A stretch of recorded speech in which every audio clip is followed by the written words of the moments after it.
Assalamualaikum warahmatullahi wabarakatuh. Perkenalkan, nama saya Saiful Handri dari Pendidikan Kimia 2021 kelas A. Di sini saya akan menjelaskan pada bab 11 mengenai membina masyarakat berbasis keluarga sakinah. A. Pendahuluan. Pada dasarnya, manusia hidup di dunia ini tidak lepas dari fikih muamalah, yaitu hukum yang mengatur kepentingan individu dengan yang lainnya untuk menciptakan kemaslahatan. Untuk itu, pada bab ini akan dijelaskan mengenai ahwal al-syakhsiyah tentang pernikahan, warisan, wasiat, hibah, dan ahkam al-madaniyah tentang wakaf. Kelima bahasan tersebutlah yang mempola keluarga sebagai masyarakat kecil yang adil dan harmonis. B. Pernikahan dalam Islam. 1. Pengertian dan prinsip perkawinan. Pernikahan adalah suatu ikatan lahir batin antara seorang laki-laki dengan seorang perempuan yang dibolehi untuk bergaul, sebagaimana hal tersebut tertuang dalam Quran Surat An-Nisa Surat 4 ayat 25. Hal tersebut untuk menaati perintah Allah dan melaksanakannya merupakan ibadah dengan tujuan mewujudkan kehidupan rumah tangga yang sakinah, mawadah, dan warohmah. Karena hal tersebut tertuang dalam Quran Surat Ar-Rum Surat 30 ayat 21. Perkawinan dalam Islam sendiri dibangun dengan prinsip atau asas sebagai berikut. A. Membentuk keluarga yang bahagia dan kekal. B. Berdasarkan hukum agama dan kepercayaannya. C. Monogami. D. Kedewasaan calon suami dengan istri. C. Mempersulit terjadinya perceraian, sebagaimana hadis Rasulullah SAW bersabda, perbuatan halal yang dibenci Allah adalah tolak atau penceraian. Hadis riwayat Abu Dawud, Ibnu Majah, dan Al-Hakim. F. Keseimbangan hak dan kedudukan suami istri dalam rumah tangga dan masyarakat. 2. Pra-pernikahan. Tindakan yang perlu dilakukan sebelum pernikahan adalah ta'aruf atau perkenalan, ikhtiar atau intifa, atau memilih atau selektif, mendapat ridho dari orang tua, khitbah atau peminang, kemudian daftar ke KUA, dan menikah secara resmi. A. Ta'aruf.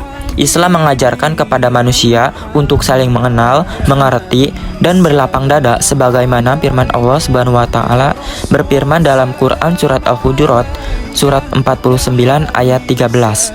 B. Ikhtiar atau intifa. Islam mengajarkan kepada orang yang mau berkeluarga untuk memilih calon pasangannya dengan pertimbangan yang matang dan menjadikan agama sebagai bahan pertimbangan utama, sebagaimana hadis Rasulullah SAW bersabda, seorang perempuan dikawini karena 4 hal: kecantikannya, hartanya, keturunannya, dan agamanya. Pilihlah karena agamanya, engkau akan memperoleh keuntungan. Hadis riwayat Bukhari dan Muslim. C. Ridho orang tua. Karena perkawinan dalam pandangan Islam bukan sekadar ikatan dan interaksi dua orang pasangan, melainkan ikatan dan interaksi dua keluarga besar yang harus memiliki kultur dan budaya masing-masing. D. Khitbah. Khitbah adalah muqaddimat atau al-zawaz, langkah permulaan menuju perkawinan agar saling mengenal dan memahami antar keduanya atau calon pasangan dan keluarga. Sebagaimana firman Allah Subhanahu wa taala berfirman dalam surat Al-Baqarah surat 2 ayat 235. Meminang diperbolehkan dengan syarat: 1. Perempuan yang dipinang tidak bersuami. 2. Perempuan yang dipinang tidak dalam masa idah atau tolak ruj'i dalam Quran Surat Al-Baqarah Surat 2 ayat 28. 3. Perempuan yang dipinang tidak dalam pinangan laki-laki lain, sebagaimana hadis Rasulullah SAW bersabda, janganlah seorang dari kamu meminang atau wanita yang dipinang saudaranya hingga peminang sebelumnya meninggalkan atau telah mengizinkannya. Hadis riwayat Ahmad dan Muslim. 4. Wanita dalam masa idah wafat hanya boleh dipinang dengan sindiran. Quran Surat Al-Baqarah Surat 2 ayat 235. 3. Pelaksanaan pernikahan. Pernikahan dinyatakan syah menurut syariat Islam, yaitu adanya calon suami dan istri yang sekufu. Calon suami syaratnya Islam. Kalau yang dinikahi itu muslim, ta'yin atau tertentu, bukan mahram, tidak dipaksa, bukan tengah berisi 4, bukan sedang mengerjakan ihram, haji atau umroh, Sedangkan calon istri syaratnya bukan muhrim, ta'yin, bukan istri orang, tidak dalam masa iddah, bukan sedang mengerjakan ihram, haji atau umroh. B. Wali. Syaratnya wakala, merdeka, laki-laki, tidak dipaksa, tidak fasik, tidak sedang ihram, haji atau umroh. C.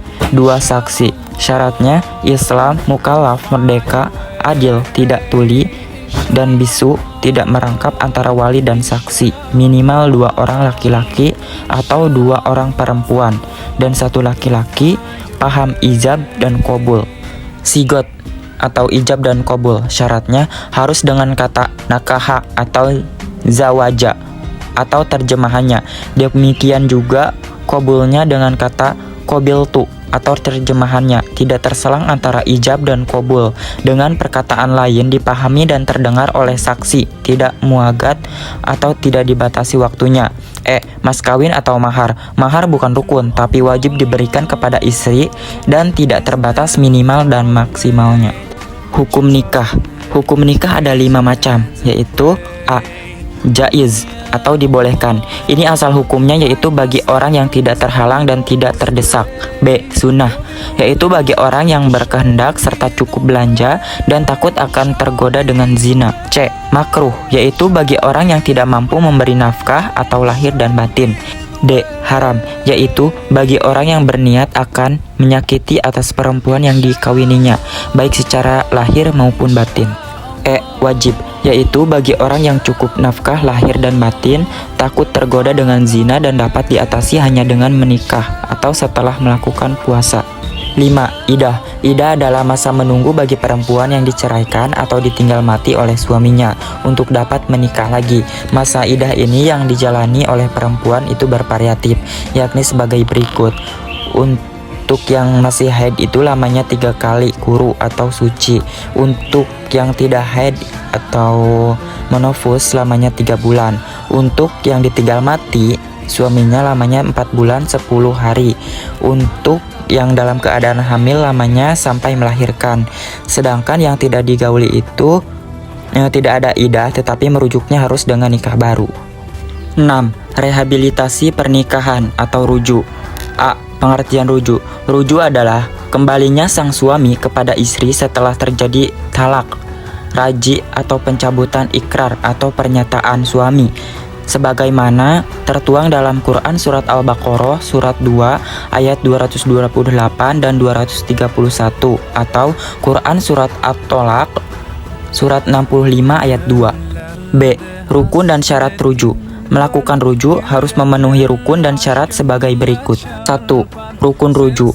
A. Dilakukan oleh suami atau wakilnya. B. Istri yang sudah pernah digauli atau dicampuri. C. Mengucapkan kata rujuk baik dengan lisan maupun perbuatan. 2. Syarat rujuk. A. Istri yang ditalak 1 atau 2. B. Talak yang dijatuhkan suami tanpa disertai iwadil atau tebusan dari pihak istri seperti hulu. C. Istri yang tidak tertalak dengan li'an. D. Istri masih dalam masa iddah. E. Disaksikan oleh 2 orang saksi. 3. Hukum rujuk. A. Wajib bagi suami yang mentalak salah satu istrinya sebelum dia atau suami menyempurnakan pembagian waktunya terhadap istri yang ditalak. B. Haram bagi suami yang rujuk menyakiti istri. C. Makruh. Kalau terusnya cerai lebih baik bagi keduanya. D. Jaiz atau boleh. Hukum rujuk yang asli sunnah bagi suami yang rujuknya untuk memperbaiki hubungan. Rujuknya bermanfaat bagi keduanya. C. Waris. Pengertian waris. Waris adalah pindahnya berbagai hak dan kewajiban tentang kekayaan seseorang yang meninggal dunia kepada orang lain yang masih hidup, sebagaimana tertuang dalam Quran Surat An-Nisa Surat 4 ayat 7, 11, 12, 33, dan 176. Dan hadis Rasulullah SAW bersabda, Nabi Muhammad SAW bersabda, berikanlah harta pusaka kepada orang-orang yang berhak.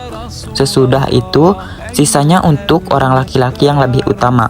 Hadis riwayat Bukhari dan Muslim. Bagilah harta pusaka antara ahli waris menurut kitabullah Al-Quran. Hadis riwayat Muslim. Pengurutan hal-hal yang harus dibayar diatur secara urut sebagai berikut. A. Didahulukan membiayai perawatan jenazah daripada hutang-hutang. B. Didahulukan pelunasan hutang-hutang daripada pelaksanaan wasiat. Didahulukan membayar wasiat daripada mempusakakan harta peninggalan kepada ahli waris. 2. Rukun pewaris. A. Al-muwaris adalah orang yang meninggal dunia baik mati hakiki maupun mati hukmi. B. Mati hukmi adalah suatu kematian yang dinyatakan dengan vonis hakim atas dasar beberapa sebab, walaupun pada hakikatnya ia belum mati sejati. C. Al-waris adalah orang yang akan mewarisi harta peninggalan si muwaris. D. Al-maurus adalah harta benda yang ditinggalkan oleh si mayat yang akan dikuasai oleh si al-waris setelah diambil untuk membiayai perawatan, melunasi hutang-hutang, dan melaksanakan wasiat jika ada. 3. Sebab-sebab mempusakai.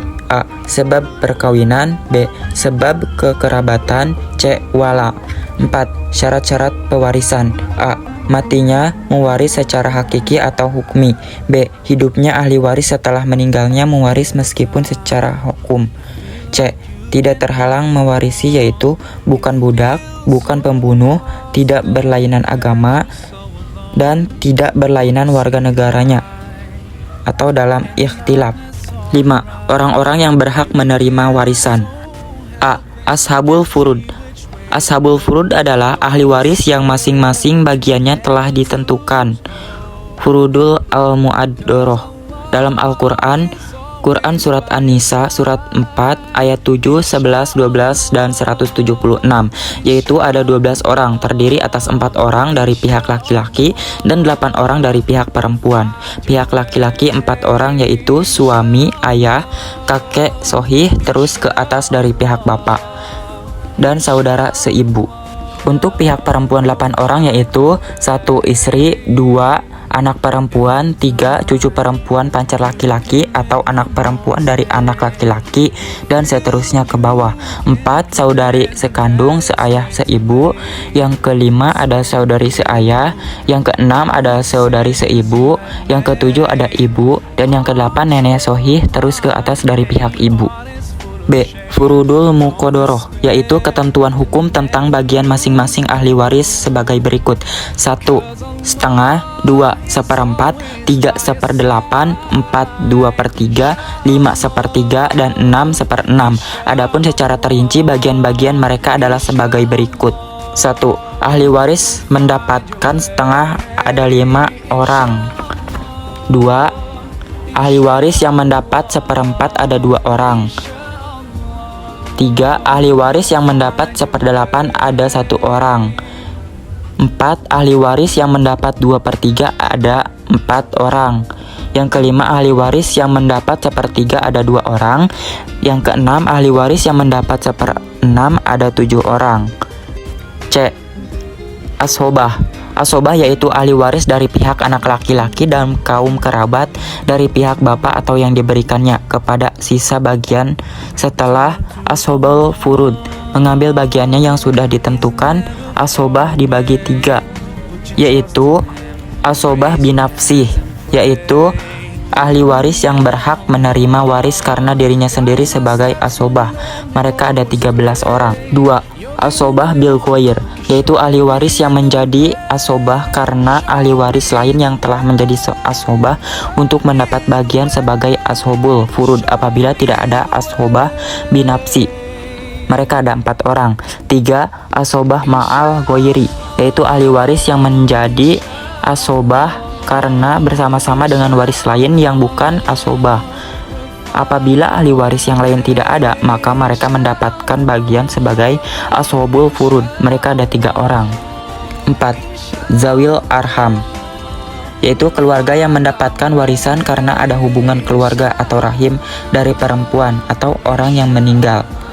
Zawil arham mendapat warisan kalau zawil furud dan asobah tidak ada. Mereka ada 12 orang. 6. Hijab dan muhjub. Hijab yaitu menghalang ahli waris mendapat warisan, berkurang atau hilang bagiannya karena adanya ahli waris lain yang lebih berhak atau dekat pertaliannya dengan muwaris atau sebab tertentu dari ahli waris. Sedangkan orang yang telah terhalang tersebut mahjub. Mahjub terbagi dua, yaitu hijab nukson dan hijab hiraman. Dan yang ketujuh, pembagian secara awal dan rod. Awal yaitu menambah angka penyebut menjadi sama dengan pembilangnya, karena pembilang lebih besar daripada penyebut, sedangkan rod sebaliknya. D. Wasiat. 1. Pengertian wasiat. Wasiat adalah berpesan tentang suatu kebaikan yang akan dijalankan setelah seseorang meninggal dunia, atau pemberian seseorang kepada orang lain berupa benda, uang, atau manfaat yang dapat dimiliki setelah pewasiat meninggal dunia. 2. Dasar hukum wasiat. Al-Quran Surat Al-Baqarah Surat 2 ayat 180 dan 240, Al-Maidah ayat 5 dan 106, serta hadis Rasulullah SAW yang menegaskan bahwa barang siapa yang meninggal dan baginya adalah wasiat, maka meninggal dunia adalah jalan Allah dan sunnah Rasul, mati dalam keadaan takwa dan terampuni dosanya. Hadis riwayat Ibnu Majah dan ijma. 3. Hukum wasiat. Hukum asal wasiat adalah sunnah, kemudian menjadi haram apabila berwasiat kepada jalan yang haram. 4. Rukun dan syarat wasiat. A. Ada orang yang berwasiat. Syaratnya mukallaf, tidak dipaksa, Islam, berakal. B. Ada orang yang menerima wasiat. E. Wakaf. 1. Pengertian wakaf. Wakaf yaitu menahan suatu benda yang kekal zatnya dan dapat diambil manfaatnya untuk kebaikan.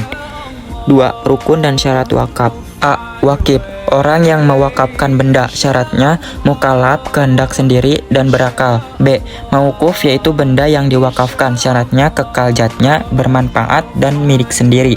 C. Nazir yaitu orang yang mengurus atau mengelola benda wakaf. Syaratnya cakap, jujur, dan adil. D. Ikrar yaitu pernyataan penyerahan wakaf dari wakif kepada siapa tertentu dan untuk fungsi tertentu, dan ada penerima dari penerima wakaf secara deklaratif. 3. Macam-macam wakaf. Wakaf dibagi dua, yaitu wakaf ahli atau keluarga dan wakaf khairi atau umum. Wakaf ahli adalah wakaf perorangan, baik ada ikatan keluarga atau tidak, atau wakaf ini dihapuskan karena tidak sejalan dengan ajaran Islam. Banyak disalahgunakan seperti menjadi harta warisan setelah penerima wasiat meninggal. Sedangkan wakaf khairi atau umum adalah wakaf untuk kepentingan umum seperti masjid, madrasah, pondok pesantren, dan lainnya. F. Hibah. 1. Pengertian hibah. Hibah adalah memberikan sesuatu barang atau zat dengan tidak ada tukarannya dan tidak ada karenanya, sebagaimana firman Allah Subhanahu wa taala dalam Quran Surat Al-Baqarah Surat 2 ayat 177 dan 262. 2. Rukun dan syarat hibah. A. Al-Wahib, orang yang menghibahkan. Syaratnya pemilik sah dari harta benda yang dihibahkan, sehat, kehendak sendiri, tidak dipaksa. B. Al-Mauhub lah, orang yang menerima hibah. Syaratnya cakap, jika tidak cakap maka harus ada walinya. C. Al-Hibah, benda yang dihibahkan. Syaratnya hak milik al-wahib sepertiga dari harta benda yang dimilikinya, atau jika dalam kondisi sakit parah, benda yang manfaat dan dapat diperjualbelikan. D. Ijab qabul atau ikhtilaf. 3. Hibah, hubungannya dengan warisan. Hibah adalah pemberian pemilik harta benda kepada orang yang disukai. 4. Penarikan harta hibah. Apabila hibah kepada orang lain, maka haram diambil kembali. Perumpamaan hadis Rasulullah SAW tentang itu adalah perumpamaan orang yang menarik kembali hibahnya adalah seperti anjing yang muntah-muntah, kemudian menjilatnya lagi, muntahkannya, dan memakannya. Hadis riwayat Muslim. Demikianlah presentasi yang dapat saya sampaikan, kurang lebihnya mohon maaf. Wabillahi taufiq wal hidayah. Wassalamualaikum warahmatullahi wabarakatuh.